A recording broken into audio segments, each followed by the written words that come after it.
I went to pick up my 3-year-old son from kindergarten, but we encountered a mentally ill person taking revenge on society, waving a knife and slashing randomly. In order to protect my son, I was stabbed more than a dozen times and fell in a pool of blood. Edward sent the attacker to the police station and hired the best medical team to rescue us. Before being taken into the operating room, I anxiously asked about my son's condition. With red eyes, he told me that our son had lost too much blood and had died on the way here. I fainted from grief and forgot to mention that I was immune to anesthesia. When I just regained consciousness, I heard the conversation between Edward and the doctor. Mr. Edward, the child could clearly have been saved. Why did you give up the rescue? He's your own son, and he's only 3 years old. I never intended to let him live. His birth was a mistake in the first place, and he even dared to ask me for a birthday gift. Was he trying to get the company's inheritance rights? My child with Virginia will soon turn 18. I promised her that I would give the company to the child as an adult gift,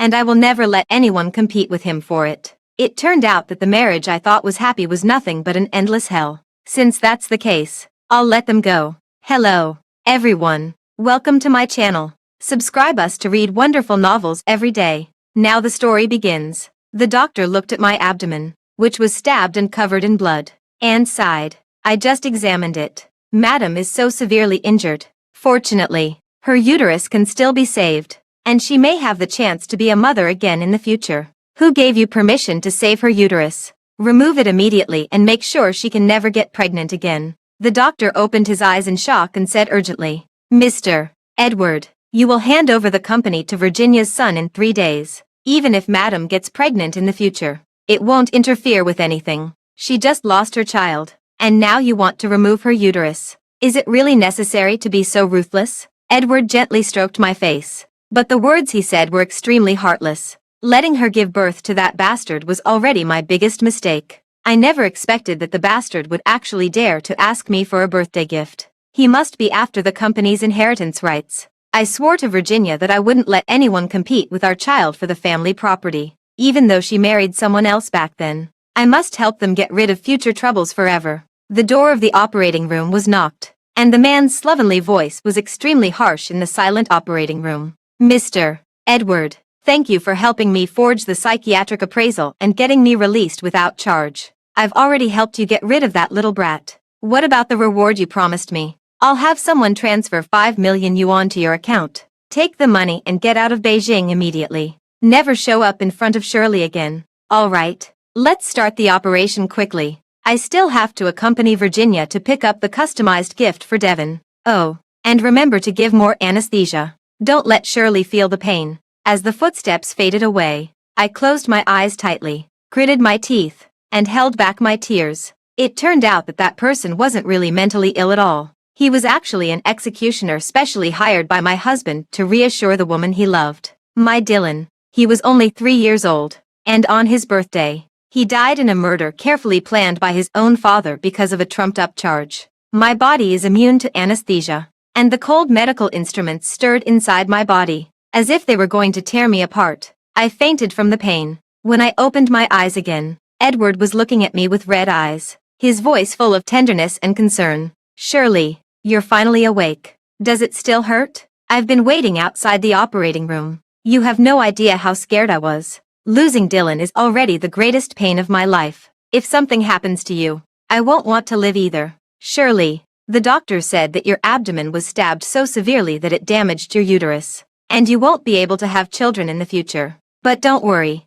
I'll take care of you with my life. Being a Dink family isn't so bad either. I lowered my head and looked at my abdomen. The wound was sutured well, but the empty feeling inside reminded me that I had forever lost the qualification to be a mother. Where's Dylan? I asked blankly. Edward said guiltily. He's already been sent to the funeral parlor for cremation. The funeral will be tomorrow. Shirley, I'm sorry. It's my fault as a father for not protecting our child. My heart ached, but I didn't expose his lie. I looked at the bedside table. In an exquisite box, there was a longevity lock. Edward, today is Dylan's birthday, and we haven't bought a gift for the child yet. Let this longevity lock accompany him. I hope he will have a long life in his next life. Okay. Edward frowned slightly, almost imperceptibly, and said gently, Shirley, this is something a friend asked me to buy for his child. How can we take it away from others? After all, this is for a living person. Dylan won't need it, and he'll be sad. Besides, this material isn't valuable and isn't worthy of our Dylan. I've already asked someone to buy more things from the funeral supplies store and will burn them all for him. He won't be wronged in the afterlife. I didn't say anything, feeling extremely desolate inside. Having been a housewife for so long, Edward has forgotten that I used to be a sharp jewelry appraiser in the jewelry industry. The material used for that longevity lock is the most expensive variety of jadeite and is priceless. It has an exquisite design, engraved with the words, "Peace every year," carrying the infinite love of parents. For 2 whole months, I secretly saw Edward burying himself in the study, designing the pattern of the longevity lock bit by bit. I always thought that it was a birthday gift he wanted to give to Dylan. It turned out that in his heart, it was our mother and son who were truly unworthy. At my strong request, Edward helped me go through the discharge procedures and took me home. He refused the help of the nanny and took the initiative to wipe my body and wash my hair, carefully avoiding the wound on my abdomen. He even dried my hair himself, showing the utmost consideration as a husband. I used to be touched by his tenderness, but looking at the hideous wound on my stomach and thinking of Dylan's tragic death, I only felt desolation and numbness in my heart. Late at night, while Edward was asleep, I went to the study and logged into his cloud drive on the computer. The password was Virginia's birthday. There were tens of thousands of photos and videos stored in it, recording all the little details from the time Virginia was pregnant to the birth and growth of their child until now. In addition, there was a prepared share transfer agreement. In our 15-year marriage, Edward spent most of his time on business trips every year, pretending to be expanding the market. But in fact, he was accompanying Virginia and their child. It's ridiculous that I never suspected it. The WeChat on the lower right corner of the computer wasn't logged out. I clicked in, and the top chat group named, "A Loving Family of 3, made my heart hurt. In the past 18 years, Edward has given countless expensive gifts to Virginia and their child. Edward, Devin has just been born. How can he drive a Maserati? You're the only one who spoils him. By the way, I really like the sapphire necklace. Mwah. Edward,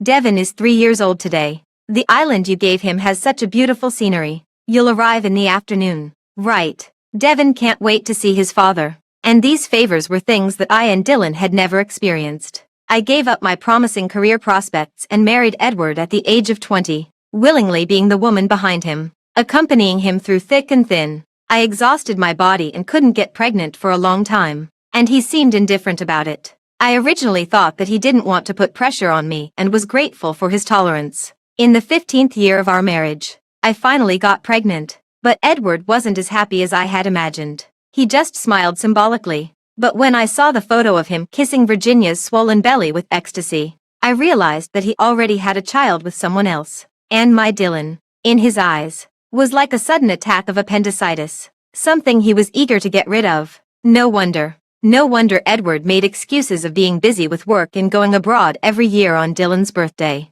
Because Dylan's birthday was only 3 days apart from their child's, he had to go there in advance to prepare, for fear of wronging his precious ones. Feeling disheartened, I exited the page and called my best friend abroad. "I'm willing to work as a jewelry appraiser in your company. See you in 3 days." In addition, I also asked her to do me some favors. After doing all this, I went to Dylan's room. It was still arranged as before, and there was still the unique milky scent of the child on the pillow. But Dylan would never come back. I found a wish bottle under the pillow, and inside was the birthday wish that the teacher helped Dylan write. The teacher said that a man should be brave. So this year I finally summoned up the courage to ask Dad for a birthday gift. But before I could finish, Dad left angrily. Actually, I just hoped that on my birthday, Dad could accompany me for an hour, or even 30 minutes, and I would be very, very happy. Tears welled up in my eyes. "Edward, is this what you call ambition?" After printing out the divorce agreement,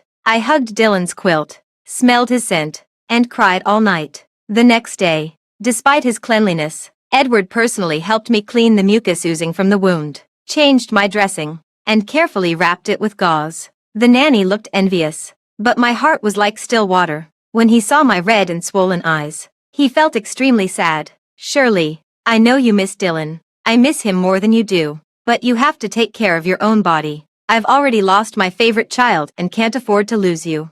How about you rest at home today and let me handle Dylan's funeral? Hand it over to you. Hand it over to you. The murderer who killed his own son, holding back the sarcasm in my heart. I said lightly. No need. I have to see Dylan off on his last journey. When I arrived at the funeral site, from a distance, I saw Virginia and a young man supporting my mother-in-law, chatting intimately and making my mother-in-law smile happily. In such a solemn occasion, everyone else was dressed in black, but Virginia was wearing a red high-end luxury dress, and even that young man was in a dazzling red suit. Surprisingly, my mother-in-law seemed not to notice and held the two of them, her eyes full of affection, afraid that they would get hot. She even asked the servant beside her to hold an umbrella for them, as if they were her real daughter-in-law and grandson. When she saw me, Virginia curled the corner of her mouth and said sarcastically, "Auntie, I'm not hot. Shirley is here. It's so sunny. You'd better give the umbrella to her. After all, she's different from me. Her child is dead, and she's injured. She needs to be taken care of." Hearing this, my mother-in-law looked at me with a disgusted expression. "It's just a white-eyed wolf that died. What's the big deal? Who are you showing those red eyes to? Pretending and not caring about the dignity of our Lou family at all. Even Virginia and Devin are more sensible than you. They were afraid that I would be tired, so they rushed here as soon as they got off the plane and even gave me an expensive jade bracelet. They are much better than you. A heartless thing. My mother-in-law has always disliked me. She thought I wasn't worthy of Edward, and because I didn't have a child for more than a decade, she called me a hen that couldn't lay eggs. Later, when Dylan was born, she disliked that Dylan always stood up for me and thought he was taking sides against the family. A white-eyed wolf. In the past, Edward would defend me a few words, but now his eyes are all on Virginia, and his infatuated expression is as if she were a rare treasure. Virginia gave me a provocative smile without showing it and quickly supported my mother-in-law. "Auntie, you're old and can't get angry. If you don't mind, Devin will be your grandson from now on." My mother-in-law was overjoyed immediately and kept praising her for being sensible. Virginia led the young man up to me and greeted me with a smile. "Long time no see, Shirley. I'm really sorry. My son and I just came back from abroad and didn't have time to change our clothes. You're so generous. You surely won't be angry, right? By the way, this is my son, Devin." Devin's face was somewhat similar to Edward's, about 5 or 6 parts alike. He glanced at me with disdain and said arrogantly, "Auntie, you're really ugly." After saying that, he skillfully stretched out his hand towards Edward. "Dad, didn't you say that you would give us gifts when Mom and I came back to China? My 18th birthday is the day after tomorrow. You only gave me 99 gifts last year. I want 100 this year." In the face of his humiliation towards me, Edward ignored it. He touched his head with a helpless and doting expression. "Got it." After saying that, he took out that longevity lock and put it on Devin, looking affectionate, as if he thought this wasn't enough. Edward snapped his fingers, and more than a dozen brightly colored sports cars drove up outside the funeral parlor. "Here, Dad knows you like bright colors. These are all for you." Virginia wrinkled her nose and hugged Edward's arm coquettishly. "Edward, what about mine? You can't just favor our son." Edward doted on her and hooked her nose. "Of course I won't forget you."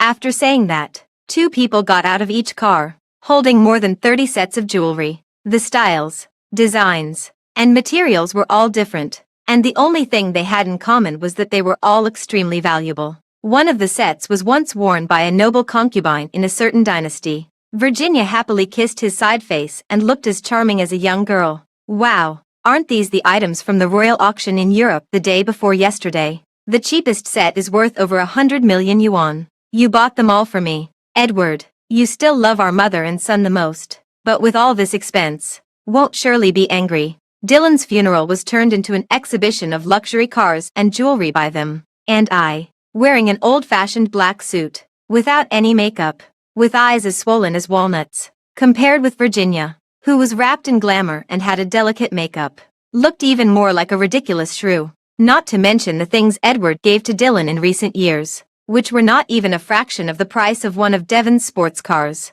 It's ridiculous. Really ridiculous. Only then did Edward realize that I was still beside him, and he explained awkwardly, "Shirley, don't think too much. Virginia and Devin are used to living abroad. That was just a kind of etiquette just now. You also heard it just now. Mom has recognized Devin as her grandson, so it's normal for him to call me Dad." The child's birthday is coming up, and I just want to show my affection. That lock is also. Before he could finish speaking, Virginia stumbled and fell into his arms, saying feebly, "Edward, I feel so dizzy. I think I'm suffering from heat stroke." Edward immediately let go of me and quickly held her in his arms, asking with concern, "How could this happen? I built you a summer villa just to keep you from getting hot. It would have been so much better if you had just stayed and rested in the villa. Why did you have to be naughty and come to this lousy place? Come on, I'll carry you to rest." After saying that, regardless of the fact that Dylan's ashes hadn't been buried yet, he carried Virginia away. I endured the mockery of the people around me and picked up Dylan's urn alone. "It's okay, baby. If Dad doesn't love you, you still have Mom." But before I could put the urn into the grave, Devin knocked me down hard. The urn shattered into pieces, and Dylan's ashes spilled onto the ground. "Auntie, are you blind? Why did you bump into me? This outfit my dad bought for me is a limited edition. If it gets stained by that little ass's ashes, can you afford to compensate for it? What bad luck." Devin was not only not remorseful but actually reversed the truth. He took out a mineral water bottle with a smile, which was full of cigarette butts. "Auntie, don't say I'm not pitiful for you. Use this to hold your son's ashes." I didn't have time to question him and hoped that my mother-in-law would help me buy another urn. I wanted to protect Dylan's ashes. Unexpectedly, my mother-in-law frowned and said meanly, "What are you looking at? If you weren't useless, would the box have broken? I think the mineral water bottle is just fine. Don't even think about making me spend money on that white-eyed wolf. All right, bury it quickly. I still have to go back and play mahjong." Devin kicked me aside, had someone stuff the ashes into the dirty mineral water bottle, threw it into the grave, and had someone seal the grave. I clenched my fists in anger. How could they treat Dylan like this? I turned around and went to find Edward, only to see him and Virginia entangled in disheveled clothes in front of Dylan's mourning hall. "Edward, Ziheo is growing up, and it's inevitable that he'll feel lonely. I want to have another child for you." Edward hesitated a bit. "Virginia, over the years, to avoid being discovered by your husband, you've been secretly raising Devin outside. I've already made you and your son separated, and you've suffered a lot of grievances. How can I harm you again? And this is after all Dylan's mourning hall. We can't." Virginia reached out and touched him below, saying coquettishly, "Edward, I'm willing to endure any grievance for you. He's away from home all year round and won't find out. I've never done it in a mourning hall before. Don't you want to experience it? You've been tired these 2 days, and I'll take good care of you." The veins on Edward's forehead bulged, and he couldn't hold back any longer. He lowered his head and kissed her. The scene became more and more unbearable. I recorded all of this with trembling hands, turned around, ran out, and collapsed in front of Dylan's tombstone. I couldn't stop shivering all over. "Edward, Dylan's photo is hanging right above your heads. How dare you?" The crowd had already dispersed, and no one cared about me and my Dylan. As I threw Joss paper into the brazier, I quietly shed tears, feeling that these more than 10 years of marriage were just a joke.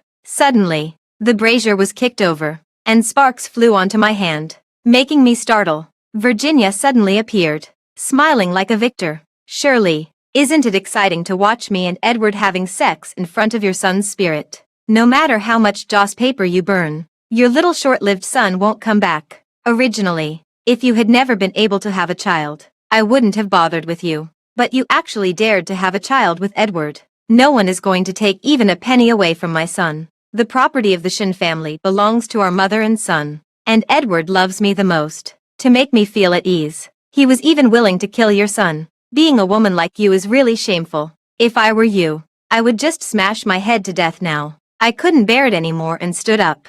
Just as I raised my hand, Virginia suddenly fell down the stone steps. Before I could react, a big hand pushed me down hard and caught Virginia. Edward held Virginia in his arms and looked up at me, roaring, "Shirley, are you crazy? Who told you to lay a hand on Virginia?" Before I could explain, Virginia said aggrievedly, "Edward, I just came to comfort Shirley, but she accused me of deliberately wearing a red dress to bring her bad luck, and she wanted to push me down to my death, making me be buried with Dylan. She also said that she would find a master to perform some magic, making Dylan turn into a fierce ghost to bite me to death. Woohoo! I'm also very sad that Dylan is gone. I rushed here as soon as I got off the plane. I was really worried about her and got confused. I didn't have time to change my clothes. Edward, You know that I'm timid. I'm really so scared. Woohoo. Edward's face darkened, and he looked at me angrily. It's your own bad luck that you encountered a mentally ill person, and you even implicated Dylan.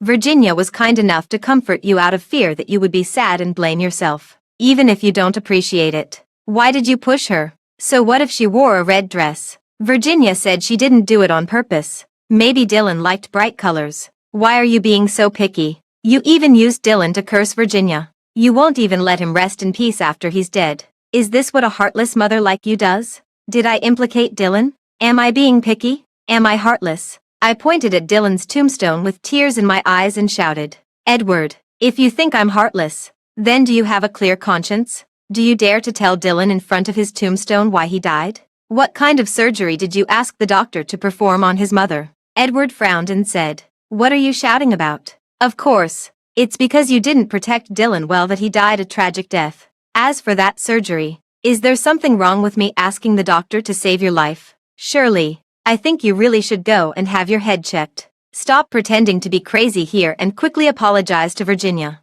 Virginia wrapped her arms around his neck and pretended to be weak. Forget it, Edward, although Shirley wanted to harm me. After all, she's lost her child. Let's be magnanimous. My foot hurts so much. I think I sprained it just now. Can you carry me to the hospital? Please. Edward gave me a look of extreme disappointment and turned away without hesitation. Virginia looked up and silently mouthed at me with contempt and provocation. Useless. Looking at their backs, I knew that it was completely over between Edward and me. I bought another urn, asked the staff at the cemetery to help me take out Dylan's ashes, carefully put them in, and then left with it in my arms. My Dylan doesn't care about such a ridiculous funeral. My Dylan doesn't need such a heartless father either. When I got home, I gave the nanny a long vacation, and Edward called. Shirley, have you arrived home? Don't worry. Virginia's foot is okay now. I was wrong today. I shouldn't have said those things to you when you were sad. I didn't mean it. But those stone steps were so high. What if Virginia had fallen and something had happened to her? What would Devin do? We don't have a child anymore. And I just can't bear to see Devin lose his mother again. Devin is just a child. After all, I'm his godfather. And I'm also friends with Virginia. It's only right that I take care of them. Don't think too much about it, I said lightly. I know. It doesn't matter. Take good care of them. My wife is so considerate. Didn't Dylan always want to see the sea? I've booked the plane tickets. We'll leave the day after tomorrow to take you to relax. Although Dylan is gone, as parents, we should also fulfill the child's wish. Just wait for me to come back and pick you up obediently. Throughout the whole night, Virginia kept sending me WeChat messages. To compensate her and to make Devin happy, Edward directly bought a private jet and took them to Las Vegas for shopping overnight. And my Dylan couldn't even get his father to accompany him to see the sea once in 3 years. Surely, what can you compare with me? Since I can't compare, then I won't compare. The next day, Edward still didn't come back, and Virginia sent me more and more photos and videos, even including videos of her and Edward having sex with different tools. I didn't reply. I just packed up all my things and Dylan's things and donated them. In the afternoon of the third day, Edward finally thought of me and sent a message. Shirley, I'm sorry. There's something going on at the company. I'll ask my assistant to pick you up and take you to the airport first. I'll rush there right away. But he didn't know that Virginia had just sent me another video a minute ago. Today is Devin's birthday, and Edward has booked the most luxurious hotel to hold his coming-of-age ceremony. In the picture, he was putting a pink diamond necklace as big as a pigeon's egg around Virginia's neck and gently kissing her forehead. Virginia, thank you for giving birth to such a wonderful son for me. You're the hero of our family. I didn't reply. After blocking both him and Virginia, I put the divorce agreement and a USB drive into a file bag and sent it to the hotel by courier. After leaving Dylan's wish note on the table, I picked up Dylan's ashes, took one last look at this home where I had lived for more than 10 years, and resolutely went out and headed for the airport. Goodbye, Edward. At the hotel scene, Edward had just announced the news that he was going to make Devin his heir and was about to sign the share transfer agreement. Suddenly, the assistant ran in with a file bag, his face as white as a sheet. He leaned over to Edward's ear and said tremblingly, Mr. Edward, something terrible has happened. Madam has just taken a flight abroad, and that flight crashed. The pen in Edward's hand fell to the ground, and he stared blankly at the assistant, not understanding what he meant for a moment. Virginia quickly picked up the pen and stuffed it into Edward's hand. Edward, what's wrong? Sign quickly. All the guests are watching. But Edward pushed her away, pulled the assistant aside, and frowned as he asked, "What nonsense are you talking? Shirley and I agreed to go out and see the sea. I haven't even arrived yet. How could she get on the plane alone? And he hadn't told Aji that they were going abroad either." The assistant quickly handed him the file bag in his hand. "Mr. Edward, this was just delivered by courier. It's from Madam for you. Please take a look." Edward quickly opened the bag and found that it contained a signed divorce agreement and a USB drive. He stared at the column of the woman's name in disbelief. Was Shirley going to divorce him? Edward subconsciously took out his phone and found that Shirley hadn't replied to his messages from just now until now. In their 18 years of marriage, from a young and inexperienced teenager to a middle-aged man in his prime, Shirley almost always replied to his messages instantly year after year.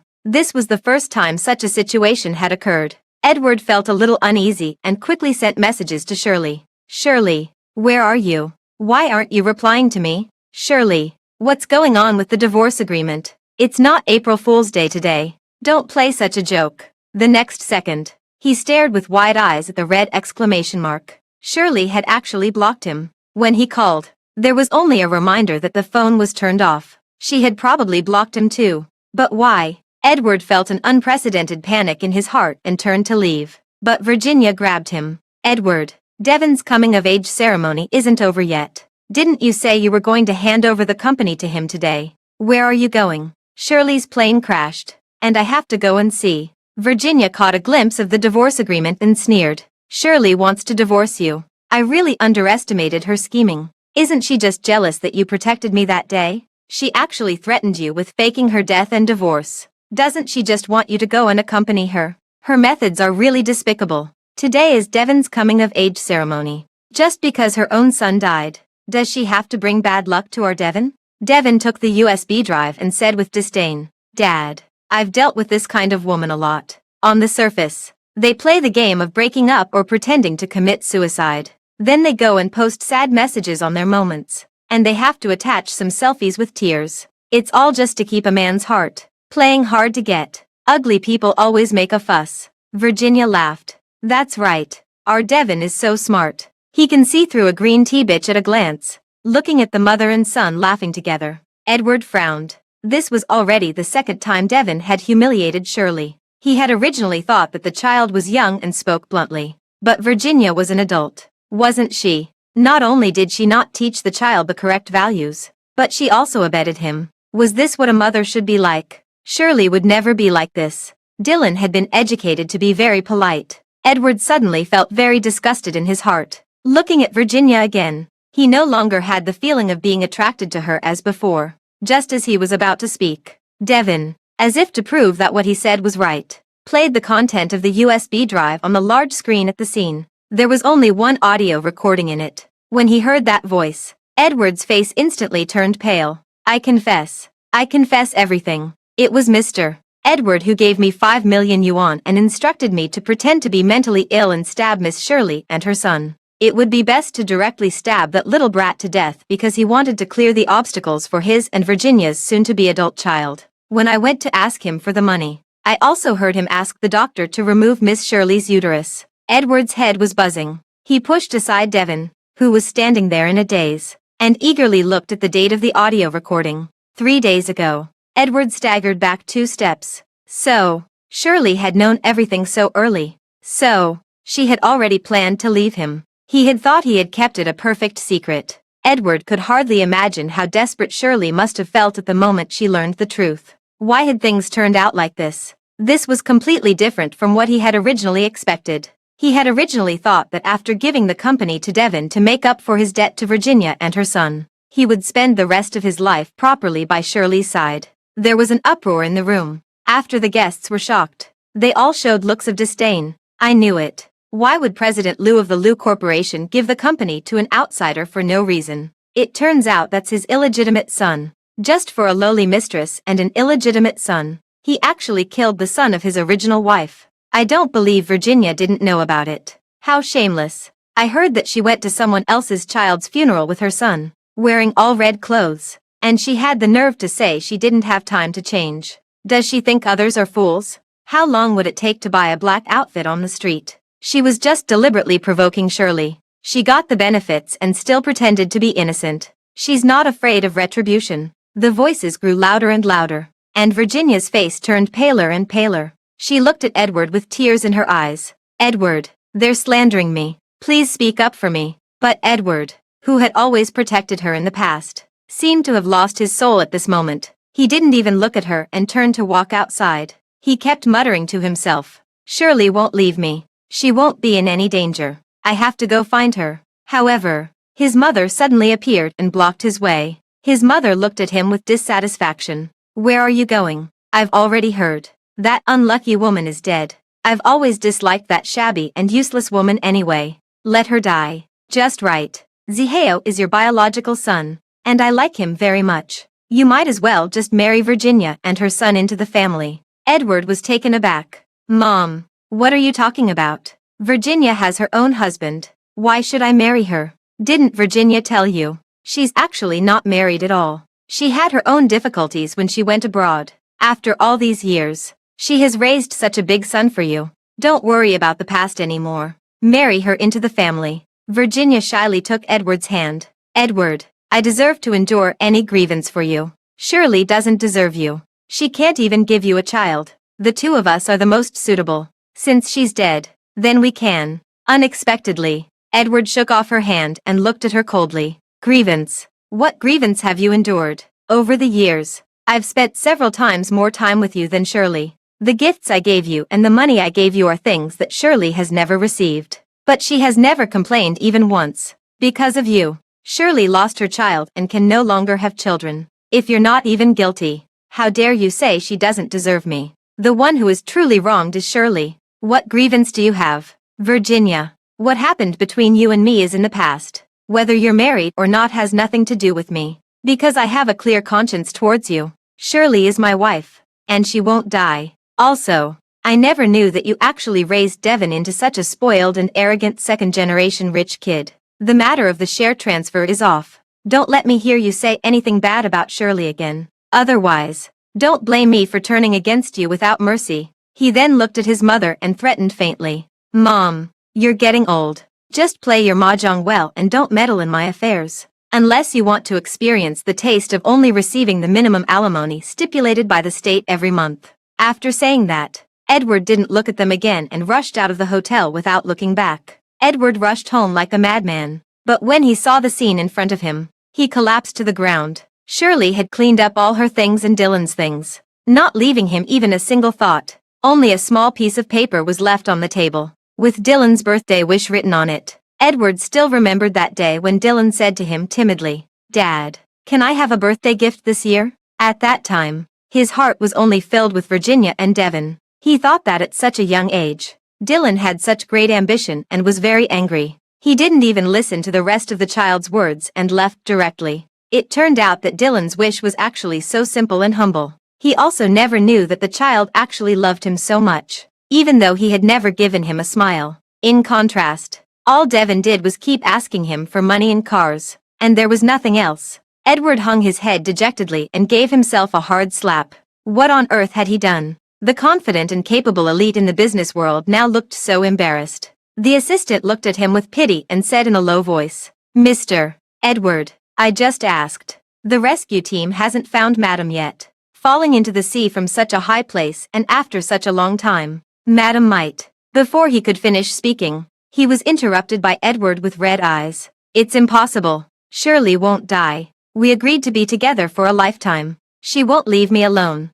But, was it really impossible? Edward remembered that when they had just gotten married, the company was in crisis. Partners one after another terminated their contracts. And he was so busy that he almost lived in the company. Shirley ran around everywhere to help him maintain the partnership with the partners. But she was often turned away. In the cold winter, she stood outside the other party's door all night holding a gift box until the other party was willing to see her. She managed to keep that partner, but she fainted on the way back and thus developed a chronic illness, making it very difficult for her to get pregnant. When Edward rushed to the hospital after receiving the news and saw Shirley's pale little face, he felt extremely guilty and cried, saying sorry to her. But Shirley hugged him and smiled. What's this? We're husband and wife, and we should advance and retreat together. But Edward, if one day you betray me, then I will leave you completely and never look back. At that time, he already knew about Devon's existence and was extremely scared in his heart. He swore to keep this matter a secret for a lifetime, but Shirley eventually found out. The assistant paused and placed the laptop in his hand in front of Edward. Mr. Edward, the cemetery called and said that Madam took away the young master's ashes the day before yesterday. I was curious, so I checked some things by the way. I think you need to take a look. So Edward saw everything that happened on the day of Dylan's funeral. His heart ached so much that he couldn't breathe. He didn't know that Shirley had suffered so much grievance, and when she needed him the most, he was actually with Virginia, and was even seen by Shirley. After that, he believed Virginia's one-sided story and bullied Shirley together with her. At the same time, the assistant followed the clues and found the chat records between Virginia and Shirley. After reading them, Edward was silent for a long time, but he seemed to have aged 10 years. After a while, he said in a hoarse voice, "Go and issue a statement to sever the mother-son relationship between me and my mother, and that Devon has no connection with the Liu family at all. Sue anyone who dares to spread rumors. From now on, stop the monthly financial support to Virginia and her son. At the same time, find someone to take back all the assets that were previously given to them. If Virginia refuses to return them, use extreme measures. It doesn't matter if she's maimed or dead. She forced Shirley to leave me, and she has to pay the price." The assistant was shocked. In this way,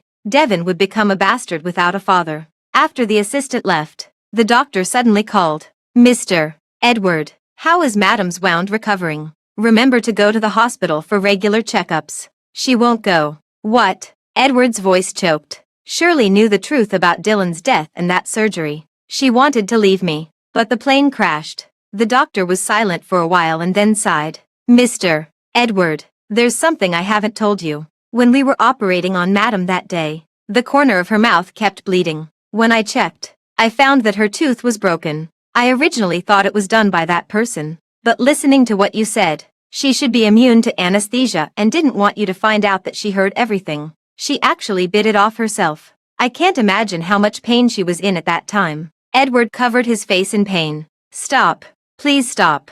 Please don't remind me again how beastly I am and how important something I've lost." But the doctor refused to stop. "Mr. Edward, if the rescue team still doesn't have any news, it can also be considered a good thing. I think someone as strong as Madam won't die so easily, but I'm also sure that whether she's dead or alive, she won't forgive you." After hanging up the phone, Edward seemed to have completely lost his soul, but tears kept welling up in his eyes. After a while, he stared blankly out the window and murmured, "Yes, Shirley, someone as strong as you. How could you die so easily? But, where are you?" At that time, I had already landed in Country Y and started working in my best friend's company. My best friend's family had always been engaged in underground industries. In the past 2 years, they wanted to clean up their image and established a jewelry company. She was overjoyed when she heard that I was willing to come and help. The plane crash was something I asked her to help arrange. At the same time, I also asked her to use her influence in the country to help me find the attacker that day and record the audio. After I gave Dylan a proper burial,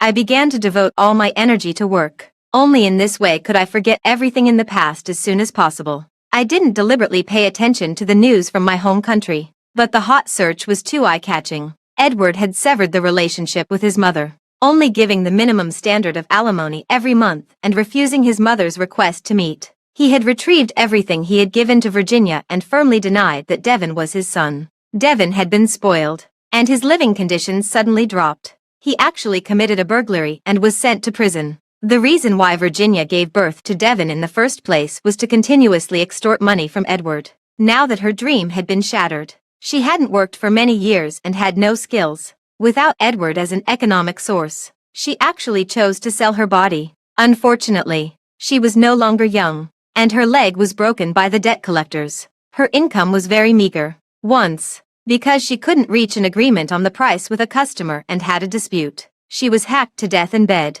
In addition to jewelry appraisal, I also developed a strong interest in jewelry design. My best friend fully supported my choice and took the initiative to introduce me to several big shots in the jewelry design industry to teach me jewelry design. In less than a month, I designed a set of necklaces with the theme of maternal love and named it Angel. In every mother's heart, their child is an angel. My best friend took the angel I designed to participate in the jewelry exhibition. We originally thought that no one would buy it, but on this day, I received the news that someone had bought the angel at 10 times the price and just wanted to meet the designer. That's how I saw Edward again. We hadn't seen each other for only half a year, but he had aged so much. There were even some silver threads mixed in his originally black hair. When I saw him, I subconsciously frowned and turned to leave. Surely, wait. I turned my head and looked at him indifferently. Edward, you should know that the person I least want to see in my life is you.